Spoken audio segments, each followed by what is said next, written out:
Welcome to Breaking Initiative. Don't forget to like and subscribe on YouTube, Apple Podcast, Google Play, Spotify. That's where you can find us. My name is Brett, y'all. And I'm Rob. This is the show where we break down our own tips and tricks, help you get the most out of your tabletop games. We share some of our favorite tools from around the community, discuss our past experiences, as well as discuss things currently happening with the hobby. Brett, truth or dare? Always dare. No. It's truth. Truth yes, this that's time. What you meant to say. Because we're distant and you really can't make me do anything. So, truth. There's nobody to hold you accountable. No. Tell me the most embarrassing thing you've ever done in Dungeons & Dragons. Oh, gosh. Thank goodness you said Dungeons & Dragons. The most embarrassing thing I ever did in Dungeons & Dragons. Mm-hmm. Oh, gosh. Put you on the spot. This is a great icebreaker. What is the dumbest thing I've ever done in Dungeons & Dragons? I really got you with this one, huh? You did. All right. We'll change it to dare. No. I'm just trying to make sure that this is the dumbest thing. Okay. I tried to throw a potion, like, up a cliff to land it in someone's mouth while they're unconscious, and while it would just smash into their face, like yeah. Even if you did it, you broke a tooth or two, What, and like swallow some glass with that potion? Isn't that they're liquid, yeah. Right. This isn't like a video game where it's like pass, and now you have it. Like that's not how it works. Yeah. I think that would be the dumbest thing. You know, if something else comes to me while we're talking, I'll just cut like you off. Immediately stop everything we're doing. Like wait. Yeah. Yes. Okay. Yeah. But it's actually interesting that that's slightly similar in an abstract way to what we're going to talk about. Brett, what are we going to talk about today? We're going to be talking about role-playing during combat. How do you do it? You know, the problem with it, sometimes we can get into this very much of and I say video game-esque, kind of like Diablo 3. You walk up and you just kind of hack and slash. Yeah. Okay, they're dead. Next thing. Okay, they're dead now. Now we're done. Okay, yeah, we won. Compared to acting things out a little bit better, describing some of the scene a little bit better, these kind of things. So, yeah. Rob, you got anything? Right. So I think it's important to preface this with not every group this is good for. We're going to talk about something that's really kind of specific to the kind of people that like to play a high fantasy sort of inspired by heroic tales kind of thing. I think a lot of it's sort of the direction that modern Dungeons and Dragons has kind of gone to, especially thanks to a lot of popular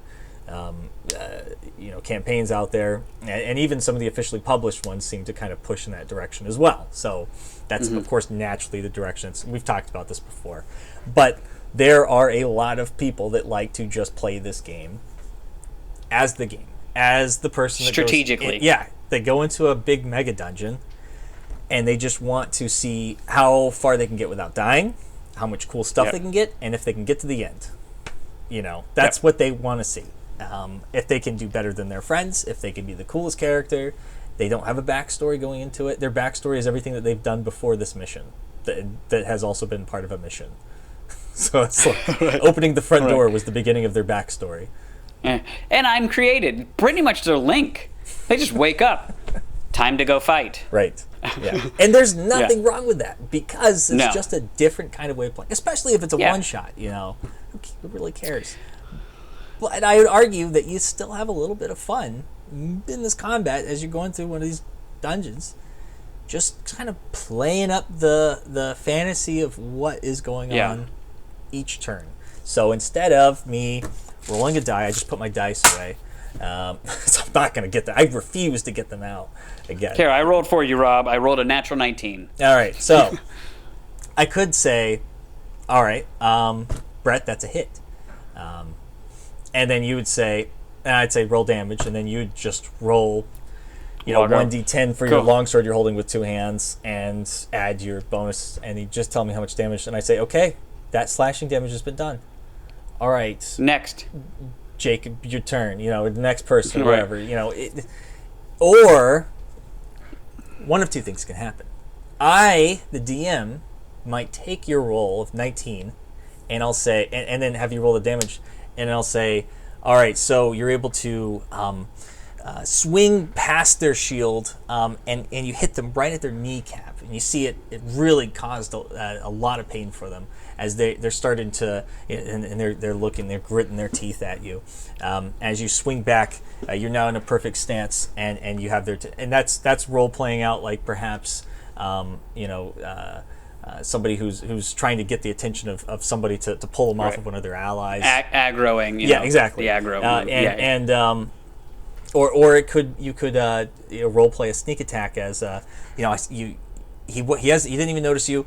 He's too busy engaged with a fighter, and you sneak up right behind him, and you're able to land. You attempt to land one blow right into his back, but he notices you and quickly turns around and throws his shield out of the way, or casts a shield spell and quickly deflects it. And he looks at you and grins or something. I could do something like that. Or you can leave it up to the player. And the player, here, why don't you give an example of what you might do as a player if you rolled like a 19 on your attack roll? So with rolling a 19 against right. So it would be something very similar to that, where it's like, I notice his eyes were, he was focused on somebody else as, so whatever, somebody else pulled aggro or something. And so I snuck up and I saw a shot to his ribs, and I took my dagger and I shoved it in there as far as I could, and I looked at him as he looked back at me, in pain, and I just twisted it, and then I backed away. Because, hey, a rogue only gets one hit until they get up to level... They only get one attack for a while. And so you could kind of play that out. I do want to kind of do a couple quick ground rules that I follow as you do this. One, time. You don't want to take up too much time as you're role playing. You notice I just quickly it's like, I'm a rogue. I rolled my head. All right, good. I just saw an opening. Bam. And I took it and I jammed my knife in there, and then I got back in position. Right. Okay. It's something quick. Don't overdo things. And there's another thing that I like to follow is, as a DM, I don't make my players do extra rolls if their player is not going to get an advantage or a disadvantage. Basically, and movement is a good thing for this. If I'm a dexterous.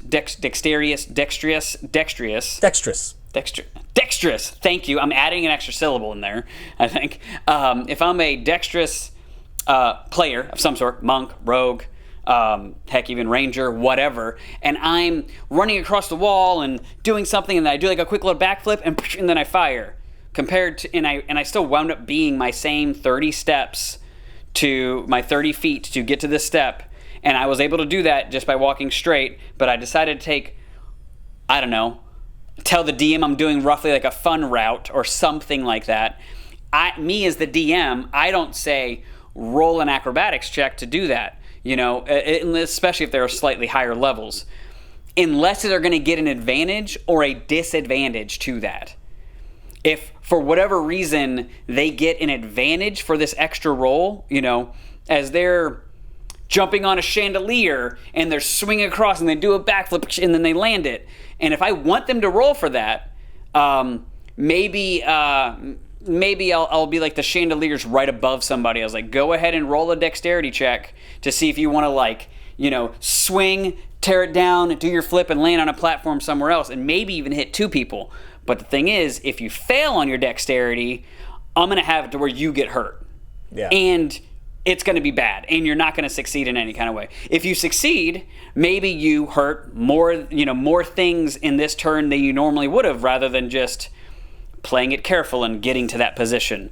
And so that's a rule I like to follow, to where I don't have people roll unless there's a negative and a positive. Right. But if you're just re-skinning movement, if you're just going to reskin the movement that you're doing and you're just adding a little extra flair, that's cool. Me as a drunken master monk, that's kind of what I would do. I would say I basically fumble my way to my positions and places, and he rarely ever had me, the DM really never has me roll. Yeah, and for that. That plays up the risk and reward that D&D's at its very core is kind of, it revolves around. It's the reason there's skill checks. You don't have them roll to balance because they're walking on rough terrain to see if they fall over, because there's no risk. Are they going to lose a second? They're not going to take damage from tripping. It's dumb that players. There's a lot of DMs out there that think you're supposed to do that. Roll for every little thing. And here's the cool thing is, as a DM, guys, here's a great tip. It's actually a compliment to the player to compliment the player on their skill and ability. Now, if a giant barbarian, or a paladin full of armor, just decided to take like a, do a backflip and then do a slash the other way, I'm like, well, hey, dude, you might have to actually roll for that because you have like huge armor on you, and this isn't natural for you to do this. Or I would question it even and be like, are you sure you really want to do that? How do you really want to do that? And so that's something that I like to think about going forward, as like not making that mistake to over complicate their movement and letting them reskin it however they like. I would add one thing. Keeping it in the bounds. I get that I'm going to be a little stickler. This is going to be the boring response, but I feel like it's important. Because there's always going to be that guy. We are the ones that rein ourselves in, and we're good. But there's some people that will be like, I jump off of my, companion's back, do like 3 flips, and jump 40 feet into the air and come down on top of him with my spear. Doesn't make any sense. Strictly in the rules of the game, you cannot actually do that. So you should rein in their expectations of what they are capable of doing, right? Based on their actual rules of the game, that the limitations of what they're capable.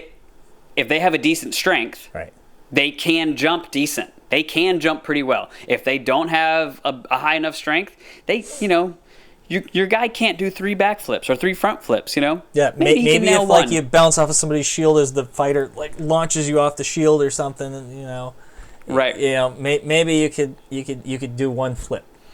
Hey, and actually, I would love that as like the rogue or the ranger or whoever the heck is that's going to wind up just walking around that person and getting like a flanking position, and instead of doing that, you have a fighter on one side with a shield, and you have this guy, he's not there yet. It's like, oh yeah, instead of just walking around, the DM or the player could be like, hey man, why don't you do it to where like the player jumps and the shield guy throws you up over, the strong guy gives you that boost to go over your enemy and then lands on the other side, then you slash. Hey, guess what? You're already rolling with advantage because you jumped to the flanking position anyways. This is what I mean? Really emulating, and I hinted at it earlier, it's emulating the like the Lord of the Rings movies, but almost verbatim, that kind of stuff, like where they just sometimes in that case even combining forces to help each other out and do crazy stuff, or jumping on a shield and instead of just running down the stairs and shooting people, you literally find a shield, throw it down, surf on it while you're shooting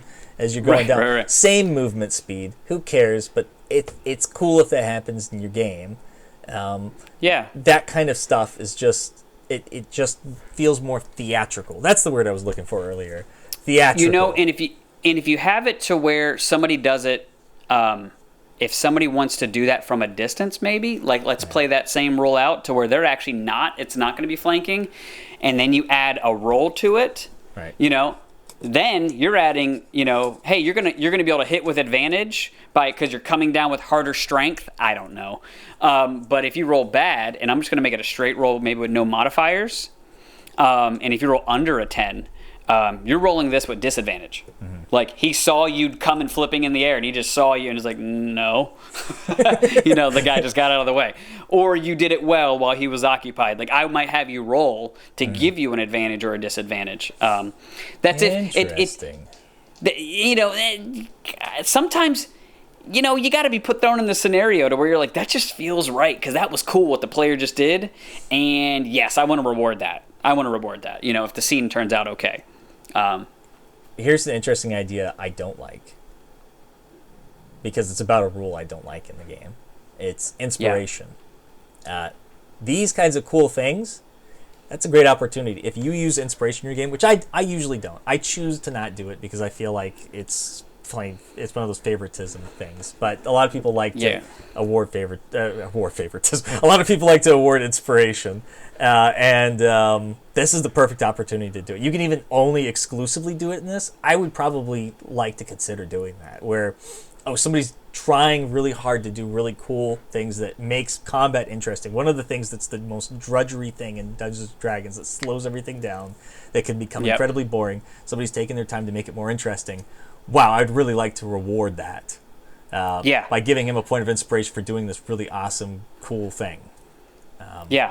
And if it's during combat, you could always give advantage too instead of doing inspiration. Right. Yeah. For whatever reason. Yeah. You just look so awesome doing that. The enemy was like, "What?" Yeah. Like you could give them a point of inspiration and say you can use it immediately right now on this attack roll, or save it. Right. And that creates a very interesting sort of, and they can only do it. They can only get one point of inspiration. Until their next rest or whatever, or are they going to? I don't ever play with inspiration, but also I'm a gracious person to where I kind of wing it. Like I whenever I'm a DM, if you do something cool, I like the simplicity of the advantage disadvantage in the game, to where I more or less add that to things. You do something cool. I might not add all the inspiration stuff because then people are just waiting. Wait, wasn't that cool? Don't I get an inspiration for that? It's like, no, like, or don't I get advantage? Sometimes, you know what I mean? That's and really sometimes like, actually, no. That's the nail on the head for what I don't like inspiration, because that's just more fun. Just giving them the advantage at the point when they need it because they're doing the role-playing thing right now is way cooler to me than giving them something for successfully doing something out of combat earlier in the day so that they can use it later. That's more trying to, I think that when I was reading the rules for inspiration, it was, not that this is an episode about inspiration, it was trying to encourage you to, the non-role players to role play better. And for people that are already role-playing for the enjoyment of it, it doesn't really add much. It only adds it to the people that weren't going to do it, to encourage them to do it in the first place, to maybe get them hooked on role-playing, or to just make them do it even if they didn't want to, so that everybody's role-playing, Yeah. I feel like inspiration can be replaced with, as a DM, taking care of your players. Right.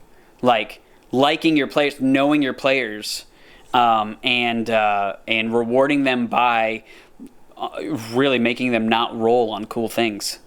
You know what I mean? I think that's one of the cool things about doing, like, whenever they're role playing, is like you can do that, dude. You're pretty awesome. Like, you're good. You got it. You did it. That kind of thing. So, all right. One of the other cool thing too. One of the ones I really like is like the fighter, that does the protection. That's a really good thing to role play in. It's like you're there. Then it's like I step in front of my ally, and and I'm right there. Really, any of the those fighter abilities for a battle master. They're all those like really unique sort of like special attacks and maneuvers and stuff that they get.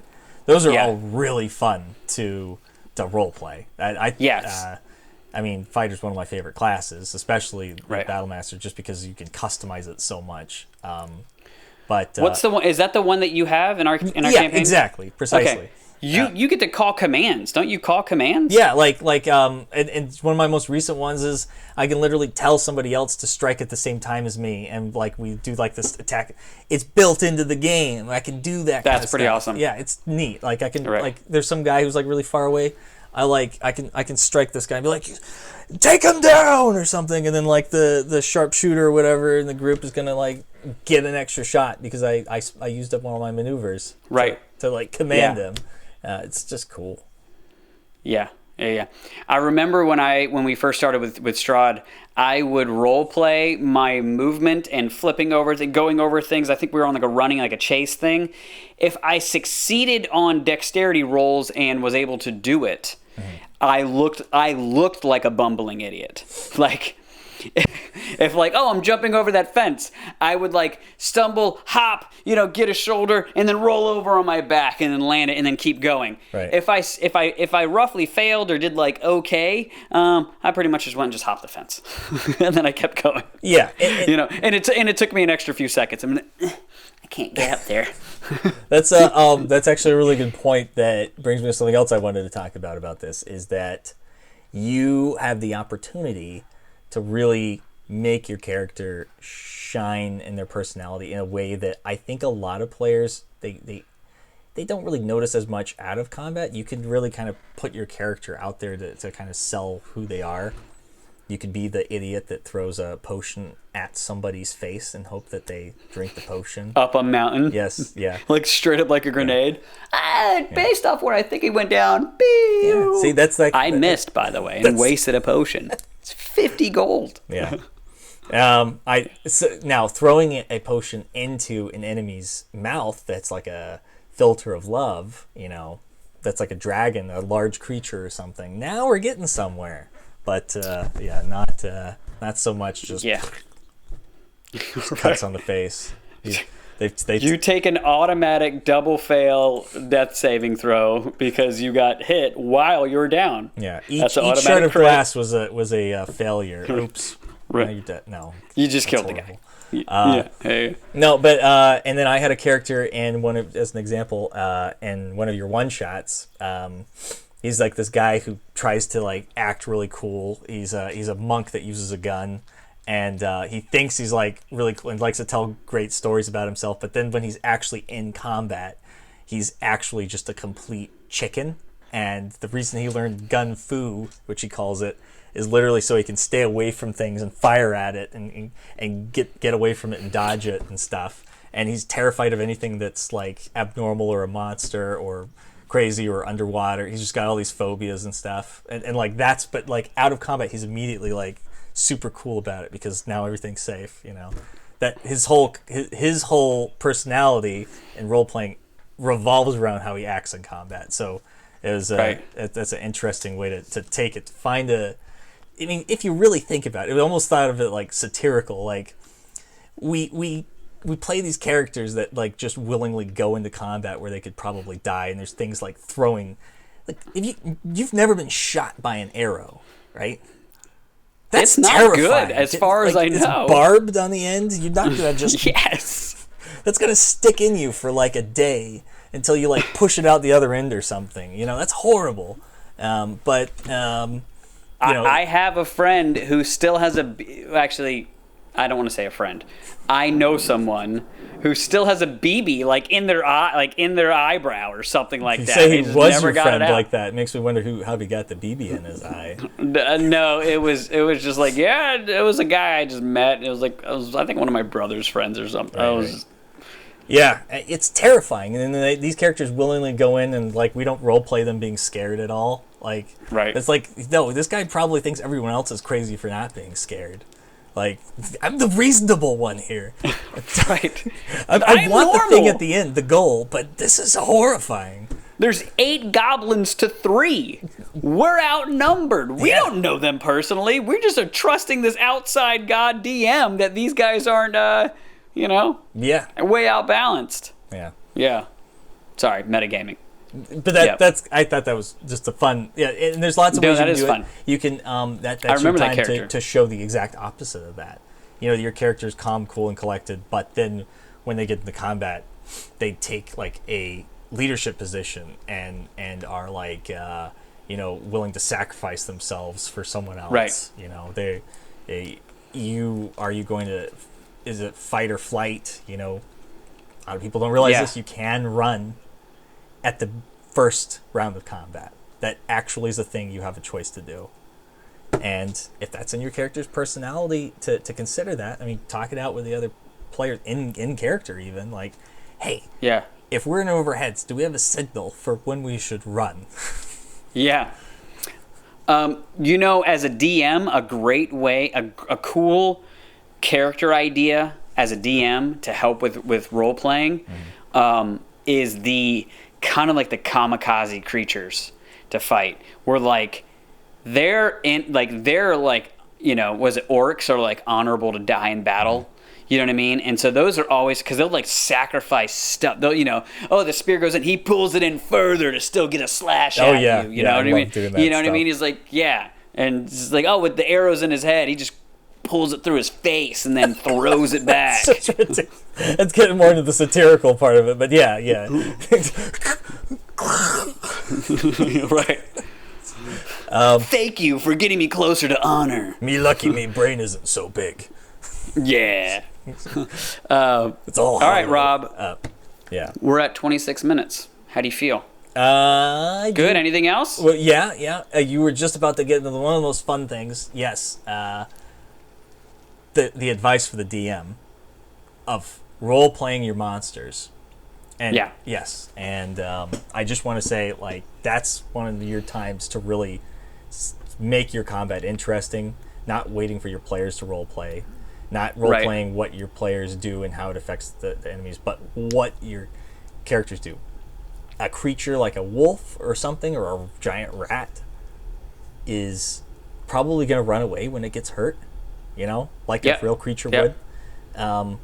A goblin, likewise, might get really scared and try to bargain with you if it starts, like, not everything's just going to keep throwing attacks until they get down to 0 hit points. Right. There's interesting things to think of. A hobgoblin might be very proud and never surrender, or a kobold might run away and then set a trap for you to trigger because he knows something's coming up in the next room. He would never have engaged if he didn't know he had a backup plan in the first place that would have saved him because he knows how weak he is. And there's the higher level characters, the like really intelligent ones, like maybe a demon or something. He's thinking many steps ahead, might be feigning some weakness and then to make the players lower their guard. And then now, by the way, no, I'm nowhere near dying. He was just trekking you. And now he's just going to sweep the floor with everybody. Just interesting things like that. Maybe bargaining with the players, like all right, you lower your arms, we'll lower ours, but here's our demands. Like that kind of, you can create interesting stuff that isn't just taking the combat from max to 0 HP every single time. I encourage you to read the monster like personalities and interesting things that actually says in the monster manual that you miss out on if you just do D&D Beyond and pull out the stat blocks. Really read that stuff that's attached to it, that's surrounding it, that's not part of the stat block. It really helps you get into the character or come up with one your own. You know what I mean? Yeah. Yes. Come up. The wolf doesn't always have to run. Maybe you have a proud wolf. Maybe you have a troll that does run a lot. This is his. He's always on the run or something like that, and you're not going to fight that thing till it's completely gone. And don't forget, trolls are terribly afraid of fire. So. Don't just make them do more damage and not make him heal. He knows that's going to kill him. He sees fire, he's like, they figured it out, and he's going to, either try to put the fire out, he's going to try to run, he's going to dive under the water, Right. That's a great idea with, things like that have strong weaknesses, is when those come into play, now, the creature itself is going to have a fight or flight in them, and they're going to, they're like, oh, yeah, no, do I want to die right now? What questions are they asking themselves? And then role play that. You know what I mean? I don't. As a player, I still see that as a success. That's one of the reasons why I really don't like XP, experience points, but we could talk about that in another video, which I think we will. I don't really like experience points that much, mainly for that reason of you didn't kill the troll. You didn't get the XP. I'm like, yeah, but they went through an experience. Defeated the troll, in a sense. If they run away, they're defeated, but then you could game that system, So, yeah, milestones, way to go. We'll talk about that. Then a completely different topic. And then using insight as a means to figure out what your monster's thinking for the players, rather. Give them an opportunity, roll insight, And then you might let them in on, you see his eyes kind of looking at your flask of acid that you have hanging on your waist or something like that. Or he's looking at that exit behind you, or he seems to be like maybe gauging like where he think he's going to attack next, or what he's afraid of. That might clue your players into what's going on in their mind, and really through stats and rolling help with the role playing and elevate it a little bit too. So. Yeah. Don't make it so cut and dry sometimes. Yep. So that's all I got. All right. Very cool. Well, guys, thank you for this one. And we'll see you on the next video. See you when we see you. See you.